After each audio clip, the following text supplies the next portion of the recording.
Olá, meus amigos.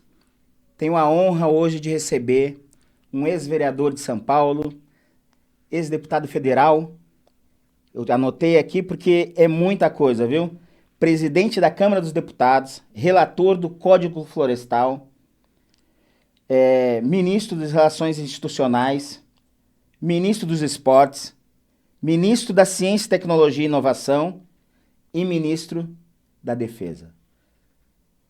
Quero dizer que eu estou muito honrado por estar recebendo esse mestre da política, esse homem íntegro e que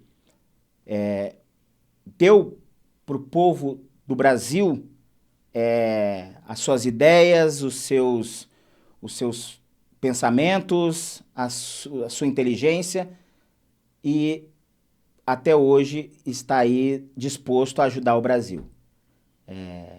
Quem é você?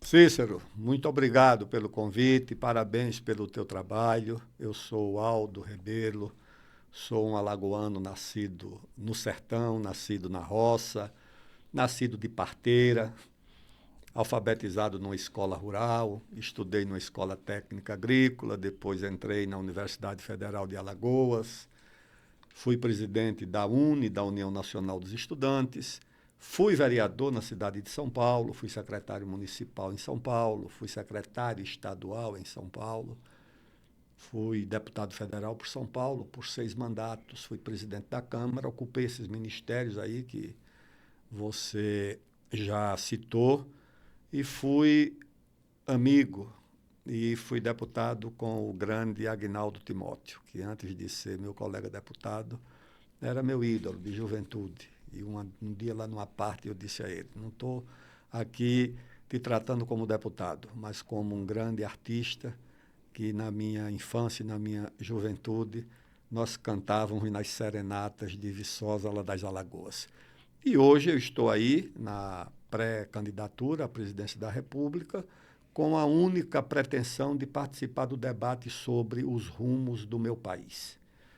Como ministro, deputado federal, secretário, eu vi o Brasil de várias formas. Conheço razoavelmente o meu país. Sei quais são os problemas fundamentais do Brasil, tanto na gestão pública como no legislativo. E quero oferecer a minha opinião sobre os rumos que o Brasil precisa adotar para sair da situação em que ele se encontra. Então, muito obrigado por me oferecer aqui essa possibilidade. Ministro, vou te chamar de ministro. Nós sabemos que o Brasil enfrenta alguns problemas pontuais, financeiros, econômicos, né? Eu trouxe alguns dados aqui que me incomodam particularmente, né? Os estados devem aproximadamente 900 bilhões para a União, né? Verdade. Aproximadamente 900 bilhões. Como solucionar esses problemas? Como fazer esses acordos? O que o senhor, como pré-candidato à presidência da República, tem para oferecer para esses estados que eles se libertem dessa carga negativa, porque é uma carga negativa diante da União? Cícero, em primeiro lugar, é preciso fazer um diagnóstico do Brasil. Quais são os problemas ou qual é o problema fundamental no Brasil? E a partir do diagnóstico, você estabelece o remédio, a forma de enfrentar o problema. O Brasil é um país rico. Por que o Brasil é um país rico? Porque o Brasil é detentor da maior fronteira da agropecuária do mundo. O Brasil tem a solução para a segurança alimentar do planeta. O Brasil tem a maior fronteira mineral do mundo. Quando o mundo procura terras raras, minérios estratégicos para essa economia contemporânea, a maior fronteira mineral do mundo está no Brasil e na Amazônia. O terceiro dilema do mundo é a segurança energética. O Brasil tem petróleo do Rio Grande do Sul até o Amapá. O Brasil tem petróleo da Foz do Amazonas até a fronteira com o Peru e a Colômbia. O Brasil tem condições de dobrar a geração de energia hidrelétrica com mais 5 ou 6 hidrelétricas na Amazônia. O Brasil tem energia eólica, o Brasil tem energia solar, o Brasil tem energia de biomassa. Agora, do álcool, do milho, do álcool, da cana, da soja, do biodiesel. Então, o Brasil é um país completo. Agora, qual é o problema do Brasil? É que é um país rico e interditado, bloqueado. O Brasil é um país que não pode usar os seus recursos naturais. O Brasil não pode ter uma hidrovia, o Brasil não pode ter uma ferrovia, o Brasil não pode ter uma hidrelétrica, o Brasil não pode explorar o petróleo, o Brasil não pode explorar os recursos naturais da Amazônia, o Brasil está bloqueado a partir de dentro do país. Por quê? Porque não é falta de capital, há disponibilidade de capital. É que o Brasil tem o Ministério Público, o IBAMA, a FUNAI, o Supremo Tribunal Federal, todas essas instituições, essas corporações param o Brasil. Então, o diagnóstico é que o Brasil é um país interditado e a solução é que é preciso desinterditar o Brasil. Aí você vai ter recursos para resolver tudo isso. O problema dos estados, o orçamento do Brasil, porque o Brasil está quebrado. O Brasil não tem dinheiro mais para as universidades, para as agências, para as Forças Armadas. As atividades estão sendo, todas elas, imobilizadas por falta de recursos. Isso o próprio ministro da Defesa tem dito. Atividades do Exército na Amazônia estão sendo suspensas por falta de recursos. Então, o Brasil precisa arrumar recurso e o recurso está aonde? No que o Brasil tem de disponibilidade na fronteira da agropecuária, dos minérios e da energia. Então, é preciso desinterditar o Brasil para o Brasil resolver o problema dos estados, para o Brasil resolver o problema dos ministérios, do orçamento, das universidades, da defesa, da segurança pública, da educação, da saúde. Só de petróleo lá na região do Amapá, se o Brasil passar a explorar o petróleo, nós vamos ter 1 milhão de barris por dia. Hoje, o barril a $100 dá 100 milhões de dólares por dia.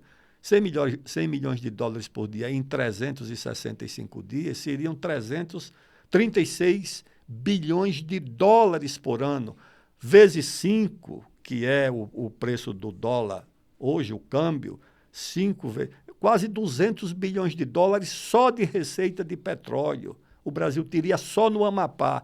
Então, a solução está aqui no país. Então, vamos desinterditar o Brasil para resolver os nossos problemas. Tem alguns dados aqui que dizem assim, que São Paulo, Rio de Janeiro e Minas Gerais, eles juntos, eles devem 640 bilhões. Desses 900 bilhões que eu falei, só esses 3 estados... São Paulo, Rio de Janeiro. São Paulo com 292 bilhões de dívida.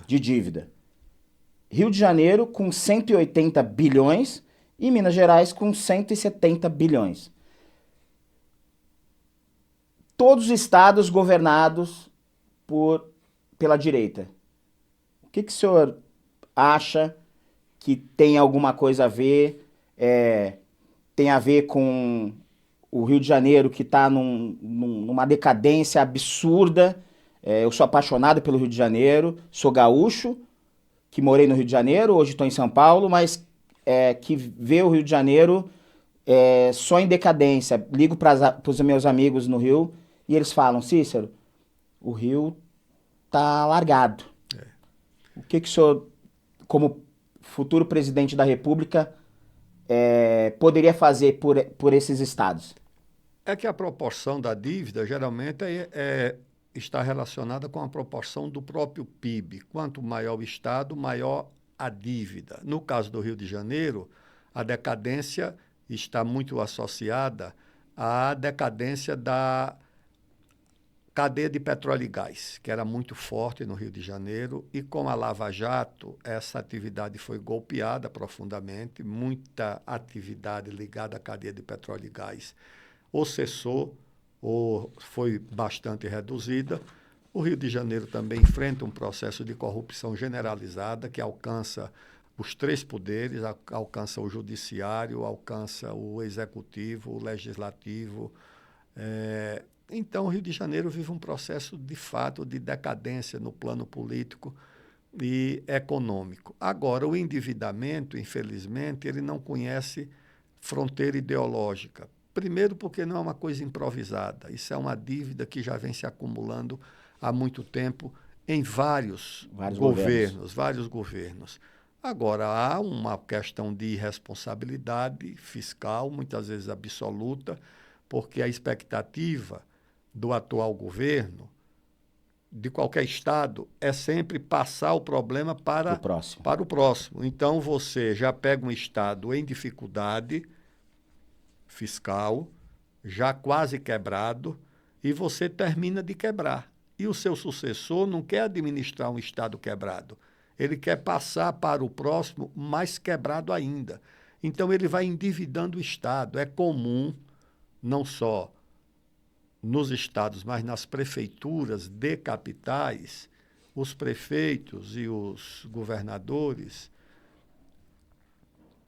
procurarem empréstimos no exterior, principalmente, para fazer obras de custeio. Não é obra de infraestrutura, saneamento, investir em conhecimento, em tecnologia, em educação. Não é obra de custeio, é aquilo que pode ser apresentado imediatamente para a população, que pode ser dado para os prefeitos. É isso que gera essa crise que todos os estados enfrentam. Por quê? Porque, principalmente com o advento da reeleição, a preocupação não é com o Estado, é com a próxima eleição.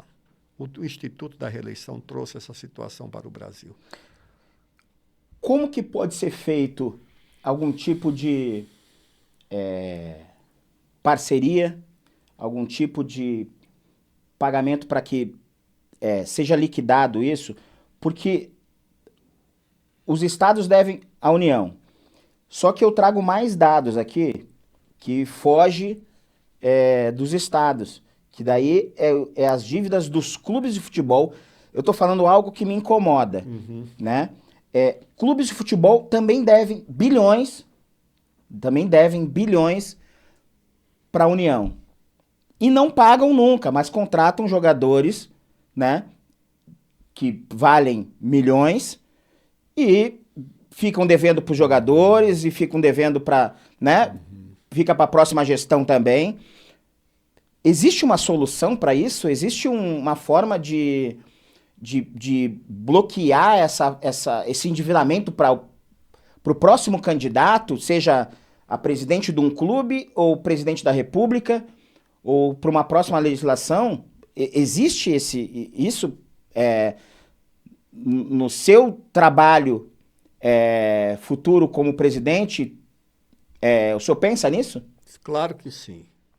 E penso por quê? Porque o futebol é um dos grandes patrimônios imateriais do Brasil, mas também é um patrimônio material. A comercialização de direitos de imagem, de venda de jogadores, de serviços futebolísticos, porque não são apenas jogadores, são técnicos. O Brasil também tem grande capacidade em medicina esportiva, fisioterapia esportiva, nutrição esportiva, preparação física. O Brasil é um país que acumulou muita capacidade na área do futebol. E eu converso muito com, principalmente, potenciais clientes do Brasil no mundo árabe e na China. Eles não querem apenas os jogadores de futebol do Brasil. Eles querem os serviços futebolísticos do Brasil. É que nós não temos estrutura para oferecer. Se você precisar de alojar aqui um clube ou um time sub-20, sub-17 ou sub-15 da Arábia Saudita ou dos Emirados, por exemplo, você não tem um centro de treinamento de um clube brasileiro capaz de recepcionar essas pessoas. Você tem um grande clube, o de maior torcida do Brasil, que é o Flamengo, ele não tinha como acolher os seus jovens jogadores. Ficavam ali num alojamento precário chamado Ninho do Urubu, Sim. que terminou tendo uma tragédia. Mesmo os grandes de São Paulo, como Corinthians, ou Palmeiras, ou São Paulo, ou Santos, os seus centros de treinamento mal conseguem acolher as suas próprias divisões de base. Então, se precisar de um time chinês vir aqui para passar 6 meses, fazendo uma temporada para conhecer melhor o futebol brasileiro, para colocar os seus atletas jovens em contato com atletas brasileiros, treinar junto com o sub-20, sub-15, sub-11 do Palmeiras, do Corinthians, do Flamengo, do Botafogo, você não tem nem como acolher. Então o Brasil precisa cuidar disso. Como é que você cuida disso? Primeiro, tendo administrações responsáveis, porque da mesma forma que funciona na política institucional, funciona também nos clubes. O Brasil, antigamente, o diretor, o presidente do clube, a diretoria, se preocupava com o próximo campeonato. Hoje, Cícero, a preocupação é com a próxima partida. Cada partida é um campeonato. O nível de exigência é tanto que não tem planejamento que resista a 2 derrotas seguidas. Você pode planejar o que quiser. Se o seu time perder 2 partidas seguidas, acabou. O técnico não vale nada, o jogador já não vale mais nada, a diretoria já não vale mais nada. Então, isso leva a uma pressão tão grande que o clube vive em função, não é nem do campeonato, vive em função da próxima partida. Aqui você tem uma tragédia. Se o Palmeiras perder uma partida para o Corinthians, parece que é o fim do mundo. Mas sempre vai acontecer do Palmeiras ganhar do Corinthians e do Corinthians ganhar do Palmeiras. Porque, do contrário, perde até a graça no futebol. Tu imagina se o Palmeiras ganhar todas as partidas. Quem vai mais nascer? Ninguém vai. Nem Palmeiras, nem corintiano. Já está tudo escrito, que vai ganhar sempre. A graça do futebol é que sempre tem vitória e sempre tem derrota. Então, o que eu penso é o seguinte, tem que trabalhar com responsabilidade fiscal nos clubes e trabalhar com o conceito econômico de fluxo de caixa. Porque, tudo bem, um clube como o Corinthians, como Palmeiras, ou São Paulo, ou Flamengo, ou Vasco, eles podem até ter uma dívida muito grande, mas a médio e longo prazo eles são capazes de solucionar essa dívida porque eles têm um fluxo de caixa muito forte. Se você for trabalhar com a possibilidade que tem um clube como o Vasco, que hoje está em dificuldade, de todo ano fazer, não só contratos de imagem, contratos de patrocínio, renda de associados, renda de bilheteria, isso tudo é um caixa muito forte. Se você administrar isso de forma responsável, você consegue, ao mesmo tempo, ter o clube funcionando e administrar suas dívidas. E até tomar empréstimo a juros baixos, oferecendo como garantia esse fluxo de caixa futuro. Mas como punir um presidente que faz uma dívida, já pensando na possibilidade também da derrota, presidente de um clube, e aí contrata o Memphis Depay, né? Aí contrata ele que custa pro cofre do clube 4 milhões. Ô Cícero, tem coisa muito pior. Tem clube aí que está pagando 5 técnicos. 5 técnicos. Ele contratou um, demitiu e continuou pagando. Isso é um absurdo. Aquele ali não resolveu, ele contratou outro. Tem clube que continua pagando 5 técnicos. Enquanto esse Palmeiras aí tem um técnico há 5 anos, durante esses 5 anos tem time que já contratou dezenas de técnicos. Por quê? Porque aí o seguinte, tem que transferir a responsabilidade. Contratou o técnico, não pode demitir, não. Primeiro que tem que ser demitido antes do técnico é quem contratou. Porque assim, mas é claro, ou seja, eu contrato você para um determinado serviço, eu que contratei. Numa empresa, o funcionário é assim, você que contratou, você é o responsável. Mas não, o presidente do clube, ele continua lá. Mas não é mais fácil? Então é o seguinte, não, tem que colocar na regra que antes do técnico, quem contratou tem que sair. O jogador, a culpa é do técnico, não do jogador, né? O novo que entrar tem a prerrogativa de demitir. Agora, antes, o que contratou tem que sair. E a outra coisa é a responsabilidade, que hoje já existe, razoavelmente, de limite no endividamento. Por quê? Porque você chegou uma vez, durante alguma gestão, eu vi isso na CPI do futebol, quando eu fui o presidente da CPI do futebol. Acho que o Flamengo chegou a contratar o mesmo jogador, vender e comprar várias vezes. Vender e comprou 108 jogadores. Ou seja, é uma rotatividade tão grande que diz o seguinte: o que é que está em jogo ali? O pessoal dizia: o que está em jogo ali é a comissão da venda e da compra, tá certo? Que rola nessas atividades. Então, eu acho que tem que ter mais transparência. Então, o senhor acredita que quando se contrata um jogador, já tem a comissão ali voltada para conselheiros, para... Não estou dizendo que é regra, tá certo? Mas que que existe algum segredo, existe, porque não se justifica a mercadoria jogador de futebol circular numa velocidade tão grande, tá certo? Se não for a tal comissão, que não é nem para o jogador, né? É para o... Hoje é procurador que chama, né? Dono do passe.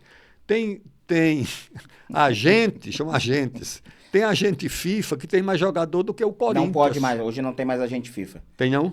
Antes tinha o agente FIFA. E agora é o quê? Agora é agente só. Porque o agente FIFA fazia um curso, passava, Sim. e só ele podia fazer as negociações. Agora qualquer um pode. Agora qualquer um pode. Por exemplo, tanto então, o pai do jogador pode fazer a negociação. Isso. Democratizou o comércio.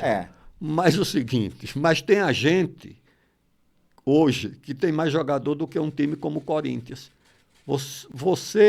E quando o clube está quebrado, você veja o que acontece. Se o clube está financeiramente estável, ele é o dono do jogador, ele faz o contrato. Quando o clube está quebrado, ele não pode adquirir o jogador, então ele tem que fazer um contrato com o agente. E muitas vezes o que é que o agente faz? Então você é um jogador de futebol talentoso. Vou lhe falar que eu fui um jogador profissional, joguei no Bragantino, joguei no Vasco. Pronto. E categoria de base joguei no Grêmio. Então você conhece. Então você conhece esse ramo e essa linguagem que eu uso. Então o agente oferece a um clube que tem uma grande visibilidade, como o Corinthians, mas que está numa situação financeira difícil, ou Corinthians ou Vasco, sim, que estão em situação financeira muito difícil. Ele diz o seguinte: tudo bem, você vai ter esse jogador, que é um jogador muito bom, agora a rescisão dele vai ter que ser muito baixinha. Quando ele precisar sair, ele vai sair. Tá para facilitar. Para facilitar. O clube não tem alternativa, porque ele precisa do jogador, mas ele apenas vai oferecer uma janela, visibilidade. Quando o jogador se destaca, sai sem deixar para o clube nada. Se o clube tem estabilidade financeira, ele tem o contrato do jogador. Quando o jogador sai, o Palmeiras, por exemplo, sai o Estevão, sai o Hendrick, ou sai aquele outro que foi lá para a Inglaterra, é o Gabriel Jesus. Gabriel Jesus. Aí, o senhor é palmeirense? Sou palmeirense. Sou palmeirense. Sou palmeirense. É um defeito antigo. O senhor falou com muita ênfase alguns jogadores. Quando sai, deixa para o clube uma receita grande. Agora, se é do Corinthians, que está numa situação financeira difícil, ou do Vasco, ele vai sair como uma revelação e vai ficar quase nada para o clube, porque o agente impôs como condição do contrato que a rescisão fosse por um valor muito baixo. Então você tem que equilibrar, tem que fortalecer os clubes. Eu até pensei na época que os clubes brasileiros pudessem recorrer a empréstimos do BNDES, uma linha de crédito do BNDES para o objetivo, não é para custeio. Mas o senhor acha que é necessário, com o tanto que o futebol gera? Acho que é necessário. Por quê? Porque o futebol gera uma receita, mas muitas vezes não tem o capital necessário, por exemplo, para reformar ou construir um grande centro de treinamento que possa, por exemplo, gerar receita para o clube. Então o BNDES poderia emprestar esse recurso. E qual era a garantia? O próprio centro de treinamento. E qual era a garantia? O fluxo de caixa. As receitas futuras do clube seriam oferecidas em garantia para esse empréstimo, para o clube se capitalizar, fazer o seu centro de treinamento e poder, a partir do centro de treinamento, obter uma receita para fortalecer, porque nós não temos como concorrer com esses clubes europeus. Ô Cícero, nós não estamos concorrendo nem com o time da Turquia, que tem um PIB muito menor do que o nosso. A Venezuela, a gente está empatando com a Venezuela. Exatamente. Então, nós temos que ter uma política de fortalecimento financeiro do futebol brasileiro e desses clubes e moralizar também o nosso futebol, porque a CBF, pelo amor de Deus, né? A CBF ninguém sabe dos contratos da CBF. A CBF arrecada quanto nos contratos? O que é que isso vai para o futebol brasileiro mesmo? Qual é a remuneração desses cartolas? A CBF não é um órgão que tem uma fiscalização da União? Nada, porque a CBF se diz uma entidade privada. Ela é uma entidade privada na gestão. Na gestão, mas o interesse é público. O interesse do futebol é o interesse público. Usa, aliás, essa aqui, verde e amarelo. Já vou chegar aí, Usa as cores do Brasil, usa a imagem do Brasil. A seleção brasileira, para a população, é como se fosse uma instituição pública.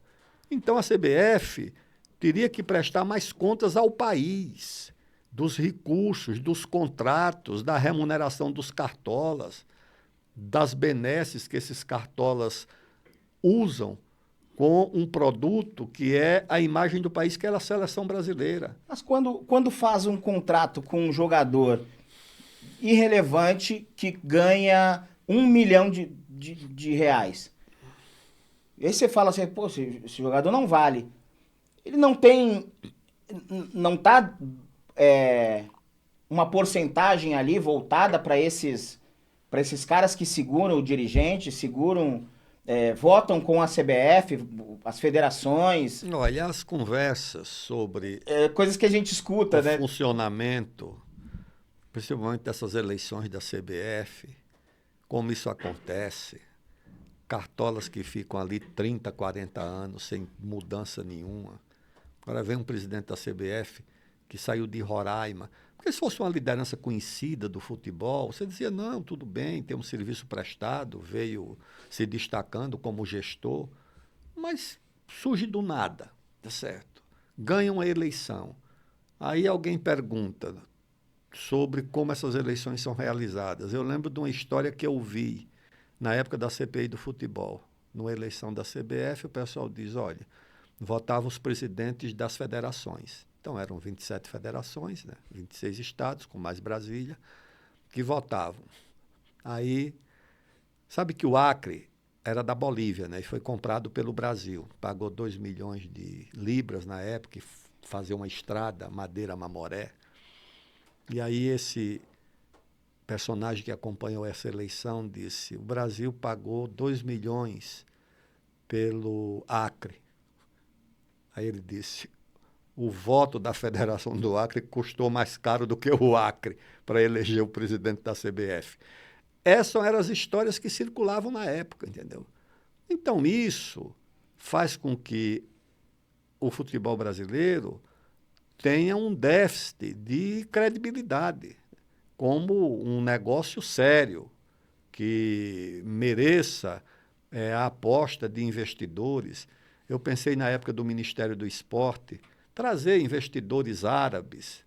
Fiz uma reunião com os embaixadores para fazer uma conferência árabe-brasileira de futebol, para que eles pudessem investir aqui no Brasil, que eles investem lá na Europa, naqueles clubes, Paris Saint-Germain, Manchester, sei lá por onde, eles estão investindo. Foram para os países mais... Isso, vamos investir no Brasil, investir em centros de treinamento, investir em serviços futebolísticos, mas eles não têm, assim, confiança na estrutura do futebol brasileiro, na administração e na gestão.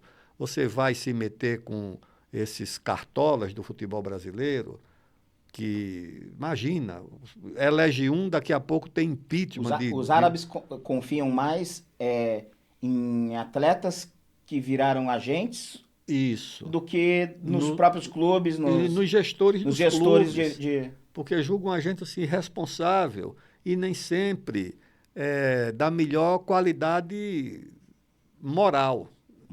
Então, isso pesa. Então, o Brasil precisa profissionalizar e moralizar a gestão do futebol para transformá-lo numa atividade confiável, porque o resto o futebol já fez. O futebol, Cícero, no Brasil, é uma instituição querida, admirada e respeitada, porque foi a primeira plataforma de promoção social dos jovens pobres, mestiços, negros, mulatos, na época em que o Brasil era um país muito desigual, continua sendo, mas era muito pior.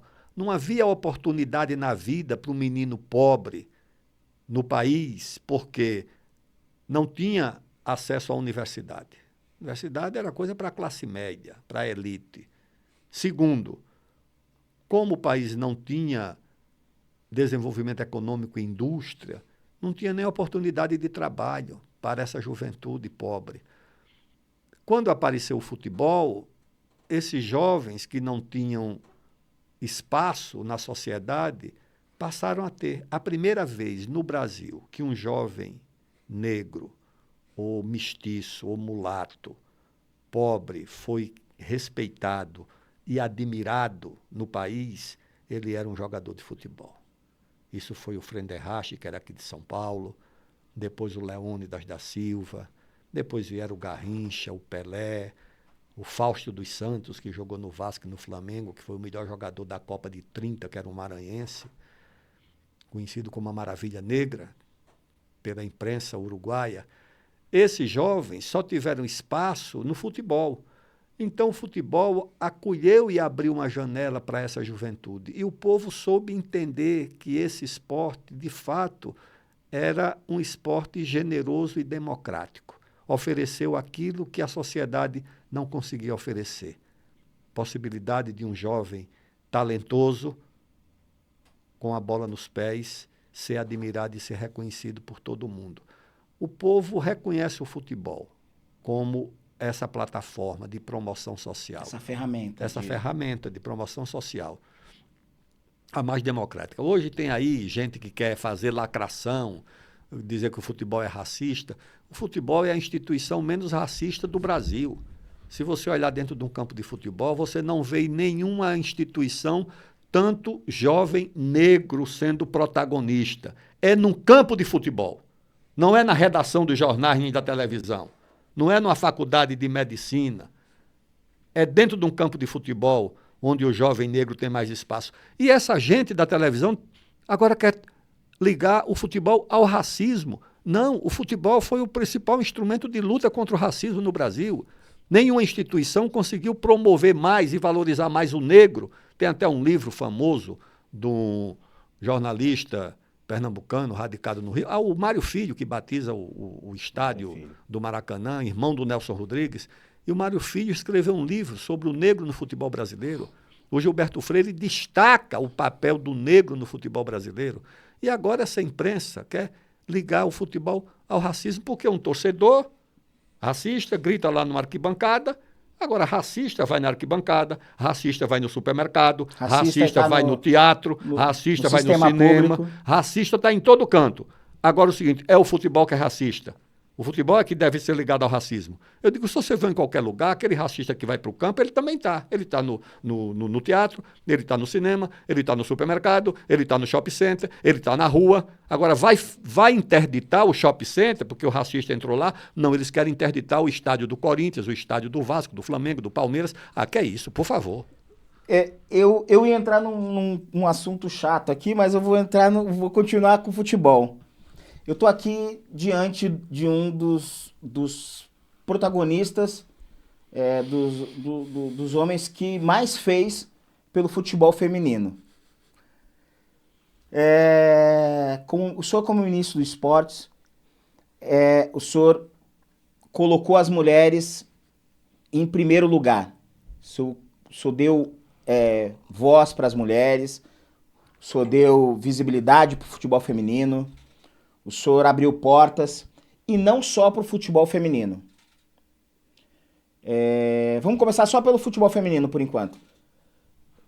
O que o senhor acha que o futebol feminino ainda precisa para continuar sendo protagonista, para ter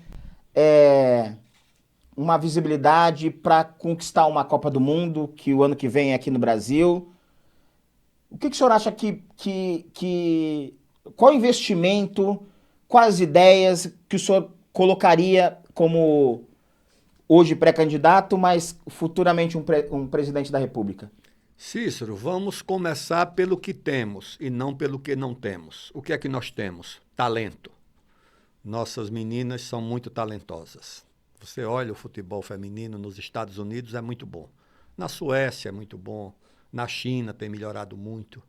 Mas eu não vejo a magia no futebol feminino desses países. Eu vejo organização tática, eu vejo dedicação, eu vejo gestão competente.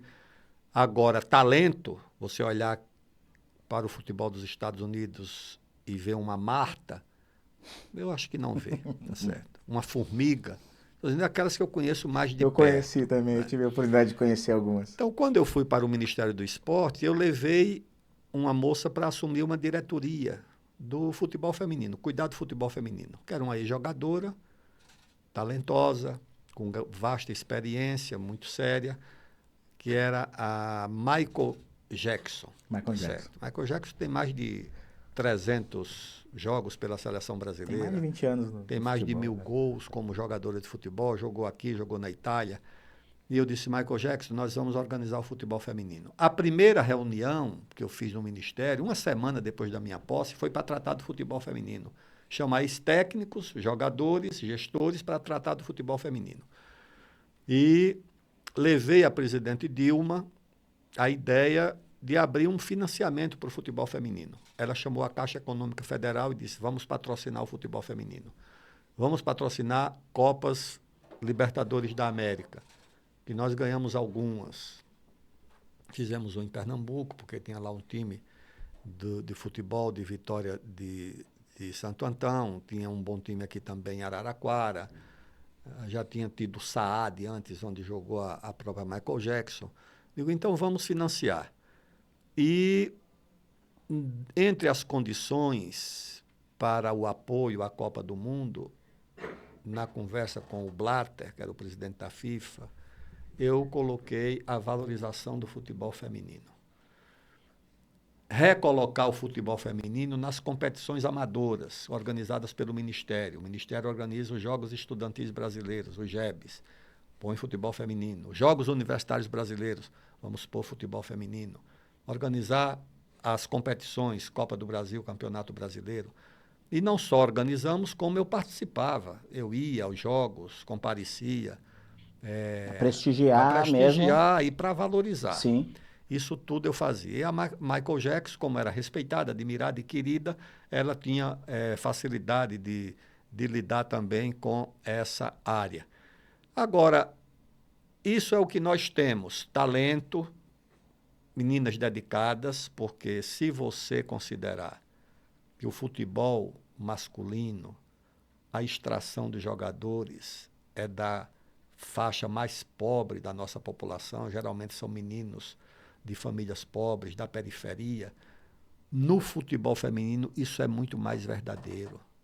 O nível de renda das famílias, de onde saem as nossas jogadoras, com uma exceção ou outra, é ainda de maior pobreza do que a dos meninos que jogam futebol.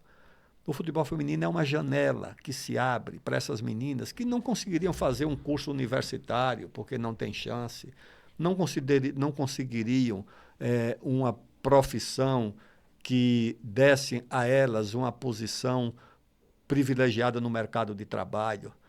São meninas que têm no futebol uma alternativa quase que única para uma promoção social. Agora, o que é que acontece? É que o futebol feminino foi, de certa forma, sequestrado por uma classe média que quer transformar o futebol feminino não numa atividade esportiva, mas numa bandeira feminista.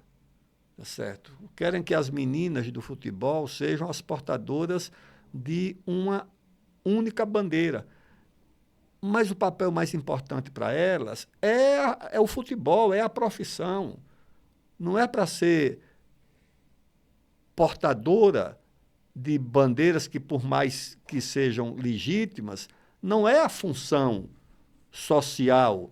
Você não vai pedir para as médicas, você não pede para as advogadas, você não pede para as fisioterapeutas, você não pede para as jornalistas, Por que é que você vai exigir das meninas que jogam futebol que sejam as portadoras dessas bandeiras, e muitas vezes falsas, né? Porque o lugar da mulher é onde ela quiser? Não é verdade. A mulher que está na periferia morando no barraco, ela não quer estar lá, tá certo? Ela gostaria de estar numa outra casa. Então, essa escolha não existe. Isso é uma escolha de classe média. A mulher de classe média, de família rica, ela pode dizer o lugar da mulher onde ela quiser. A mulher da periferia não pode dizer isso. Então, isso é uma coisa falsa, Cícero. Sabe a música que eu mais odeio na vida? Sim. Eu só quero ser feliz, andar tranquilamente na favela em que eu nasci. A primeira coisa que a pessoa faz quando vai em ascensão, é o que eu acredito, é sair dali. Porque não é uma... assim, tem pessoas honestas, tem pessoas que trabalhadoradas, mas as pessoas querem melhorar de vida. É a qualidade de vida. Tá certo? Você quer morar numa... que muitas vezes a casa da favela sequer regularizada, Sim. sequer você tem título, sequer chega o esgoto, sequer chega a luz elétrica normal, o abastecimento d'água. Exatamente. As pessoas querem ter qualidade de vida, tá certo? As pessoas querem ter uma vida com os serviços básicos necessários para o seu conforto. É isso que as pessoas querem. Mas aí umas meninas de classe média, universitárias, que tomaram conta do futebol, porque são elas as narradoras, as comentaristas, se apropriaram do futebol feminino e querem transformar o futebol feminino na bandeira delas. Mas por que tem que ser a bandeira delas? Por que as médicas não assumem as bandeiras delas? As advogadas, as contadoras, as fisioterapeutas. Por que é que tem que ser a menina que joga futebol? A menina que joga futebol, a preocupação primeira dela deve ser em valorizar a sua profissão e não transformar aquela profissão em atividade para lacradores de TikTok e de internet. É assim que elas pensam, é assim que elas acham. Aí vai criando um certo estigma, vai criando um certo preconceito, tá certo? E aí fica difícil você obter não só público para os jogos, lamentavelmente tem sido essa a dificuldade, e as meninas vão sendo muitas vezes vítimas de preconceito por causa do estímulo dessas lacradoras na atividade do futebol feminino. E o esporte nas escolas, o esporte nas faculdades, o senhor acredita que pode ser aprimorado, pode ser, assim como a música, como outros, pode ser aprimorado dentro das escolas? No seu futuro governo, o senhor colocaria isso como prioridade? Colocaria todas as escolas terem o seu período lá de educação física, como quer fazer vôlei, faz, quer fazer futebol, faz, quer fazer basquete, faz. Colocar as modalidades esportivas olímpicas ou não nas escolas ou nas faculdades, assim como os Estados Unidos fazem. Isso. Os Estados Unidos têm uma ideia de colocar os jogadores que estão na faculdade para jogar NBA, essas coisas. O senhor tem essa visão? Você tem duas ligas de basquete nos Estados Unidos. Você tem a liga profissional e você tem a liga universitária. Muito competitiva também, muito valorizada. Que joga diretamente o universitário pode ter a possibilidade geralmente de entrar, vai. Cheio de recursos. Exatamente. Com a possibilidade de vencer na vida sendo Qual é a apenas diferença entre o Brasil e os Estados Unidos e outros países europeus? Vou te colocar o caso da antiga Iugoslávia. A minha conversa com o embaixador. Isso foi até exemplificado por esse jogador que está aqui no Brasil, da Sérvia, o Petkovic. O que é que acontece? Nos Estados Unidos, as escolas e as universidades têm espaço destinado à prática do esporte. No Brasil, nós não temos. Cícero, eu estudei na Universidade Federal de Alagoas. Nós tínhamos a matéria de educação física. O professor era um tenente reformado do Exército, o tenente Madalena, que era um sacerdote. O único equipamento que ele tinha na universidade era uma quadra de cimento descoberta. Somente. E toda semana caía ali um menino e quebrava o braço, pelo menos. porque era só futebol de salão numa quadra de cimento descoberta. Quando veio a ter um espaço para esportes, porque a área existia, só não existia os equipamentos. Foi quando eu fui ministro do esporte que destinei o recurso para a Universidade Federal de Alagoas construir o seu Parque Olímpico. E a condição é que o Parque Olímpico fosse aberto para a comunidade. O campo de futebol fosse aberto para a comunidade, tudo que tivesse lá fosse aberto para a comunidade. Foi essa a condição que eu coloquei para a universidade. Aí o seguinte, o que é que acontece? No Brasil, eu tentei mudar essa situação quando fui relator da CPI propondo uma alteração na Lei de Uso e Ocupação do Solo. Qual era a minha proposta? Que qualquer conjunto habitacional e qualquer escola ou universidade projetada no Brasil só tivesse a sua planta aprovada se destinasse uma área para a prática do esporte. Cícero, as nossas escolas não têm área destinada à prática do esporte. Você conta quais as escolas públicas no Brasil que têm uma piscina. Eu não conheço uma que tenha uma piscina, nem semiolímpica, que tenha uma quadra coberta, que tenha uma pista de atletismo. Se você quer formar atletas a partir da escola, a primeira providência é você ter o equipamento esportivo. Não só nas escolas, nos bairros pobres, na periferia, nos conjuntos habitacionais. Você faz um conjunto aqui como essas Coabs de Itaquera, a Bonifácio, a Tiradentes e a outra. Qual é o equipamento esportivo que tem dentro desses conjuntos habitacionais que tem 200 mil habitantes? Isso é um crime, isso é uma irresponsabilidade. Mas é o que acontece no Brasil. Por quê? Porque ninguém pensou no esporte. Não é só o esporte competitivo, de alto rendimento, o esporte como lazer. O esporte para que a juventude tenha um lugar onde possa praticar esporte, no lugar de praticar o uso de droga. Isso. É isso. É tenso e é complicado esse assunto. Como apoiar atletas? Eu tenho algumas amigas e alguns amigos que competem internacionalmente. Luta, judô, karatê, taekwondo. E eles têm dificuldade da locomoção. Às vezes aqui dentro mesmo do país, né? Tem um torneio em Santa Catarina, no Rio Grande do Sul, na Bahia. E aí eles têm que fazer vaquinha. Tem que fazer vaquinha para conseguir um valor e viajar.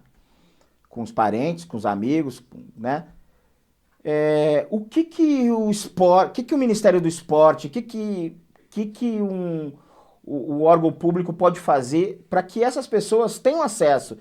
E não seja um acesso restrito, porque a gente tem um monte de gente aí que tem esse acesso e tá tudo bem, só tá participando. Mas tem gente que quer, tem muita gente que quer. Tem uma amiga que é vizinha lá, de vez em quando a gente faz vaquinha para ela, faz ajuda de uma forma ou de outra. Como, de forma concreta, ajudar essas pessoas que amam o esporte, que levam a bandeira do Brasil para fora, a seguir, a acreditar, a ajudar outras pessoas? Cícero, nós temos algumas formas de financiamento. Algumas diretas, outras indiretas. Quando eu era presidente da Câmara, nós aprovamos a Lei de Incentivo ao Esporte, como a Lei de Incentivo à Cultura. Ou seja, mediante a apresentação de projetos, os clubes, tanto os clubes sociais como o Pinheiros, aqui de São Paulo, o Sojipa, o Minas Tênis Clube, eles podem apresentar projetos para financiar atividades em qualquer modalidade, judô, tênis, etc. Então, tem muito dinheiro aí. Inclusive, eu premiava todo ano os melhores projetos de financiamento da Lei de Incentivo ao Esporte. Mas dentro disso daí não tem os privilegiados? Aquela pessoa... essa minha amiga, ela luta taekwondo e de vez em quando ela faz essas vaquinhas para conseguir viajar. Ela teve algum torneio no México, ela tentou. Mandou projeto, fez projeto. Vamos e aí ver. fica parado, fica estagnado. Mas fez projeto para quem? Para onde? Para o Ministério de Esporte. mas não é o lugar onde o projeto deve ir. O lugar onde o projeto deve ir deve ser para a federação. Se ela é do Taekwondo, tem que ir para a Federação do Taekwondo, porque a Federação do Taekwondo recebe ou poderia receber dinheiro da Lei de Incentivo ao Esporte se apresentar um projeto viável, razoável. É muito dinheiro que é distribuído por essa lei. Aqui o Pinheiros teve ano que recebeu 60 milhões. O São Paulo construiu o CT dele com Lei de Incentivo ao Esporte. O Sojipa, lá de Porto Alegre, recebe também recursos. O Minas Tênis Clube também. Além da lei de incentivo, tem uma parte das loterias que é destinada diretamente para as federações. As federações recebem também esse recurso. Eu recebi, inclusive, essa jaqueta aqui, esse uniforme, da Confederação do Esporte Paralímpico do Brasil. Porque nós fizemos aqui um dos 3 maiores centros paralímpicos de treinamento, foi aqui em São Paulo. Então é o seguinte, eles têm recursos, e além do mais, ainda criamos a lei, que é o Brasil Medalhas. O que era o Brasil Medalhas? Eu era ministro, preparando as Olimpíadas, e certa vez a presidente Dilma perguntou como ia a preparação. Eu digo, olha, a preparação dos equipamentos está indo muito bem no Rio de Janeiro, nós acompanhamos, está tudo muito tranquilo. O que eu tenho preocupação é com o desempenho do Brasil na Olimpíada, que vai ser no Brasil. Não adianta você ter uma organização maravilhosa e ser um fiasco no plano das medalhas. Ela disse, então prepare um plano. Eu preparei o plano. O nome era Plano Brasil Medalhas, que era um plano para melhorar a preparação dos nossos atletas. Eu entreguei o plano, orçava em 930 milhões de reais na época. Ela disse, arredonde para 1 bilhão. Chamou o pessoal da Caixa, Banco do Brasil, Petrobras, BNDES, e disse, olha, arruma o dinheiro para o projeto do Aldo. E aí eu estabeleci os critérios com as confederações. Qual o critério? O critério é o da classificação do atleta. Vai receber a bolsa os melhores atletas classificados, porque aí não tem manipulação. Porque o atleta na competição, ele vai obtendo uma classificação nacional e uma classificação internacional.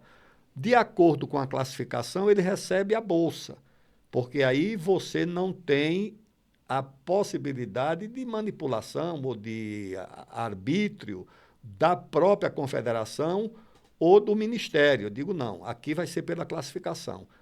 Obteve essa classificação, você automaticamente recebe a bolsa e recebe o incentivo, porque às vezes você precisa viajar, precisa ir treinar na Europa, precisa participar, por exemplo, no caso do handebol, nós temos excelentes jogadores de handebol e excelentes jogadoras de handebol, mas a competição no Brasil é muito fraca.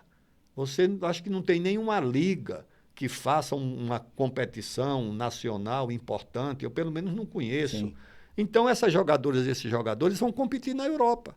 As meninas que eram da nossa seleção, pelo menos no tempo que eu estava no Ministério do Esporte, todas elas estavam competindo ali na Europa, na Dinamarca, na Áustria e em outros países, porque não tinha uma competitividade importante para essas atletas e esses atletas aqui no Brasil. Era diferente do judô, que a menina que ganhou a medalha de ouro lá em Londres podia ficar no Piauí e a gente mandava para lá, ou elas, quando vinha participar das competições, ela treinava, mas o treinador dela vivia também lá no Piauí, mas era um caso de exceção, né? Porque o Brasil tem um judô competitivo.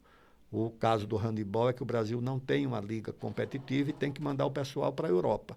Isso tudo você tinha que financiar. Agora, deve haver falha, assim, no sistema, mas eu não conheço os detalhes que estão além desses mecanismos criados pelo Ministério e que são os mecanismos da lei de incentivo, os mecanismos da transferência de recursos para as federações e o mecanismo do programa Brasil Medalhas, que eu acho que faltou dinheiro, faltou recurso, foi muito reduzido, porque também acabaram com o Ministério do Esporte.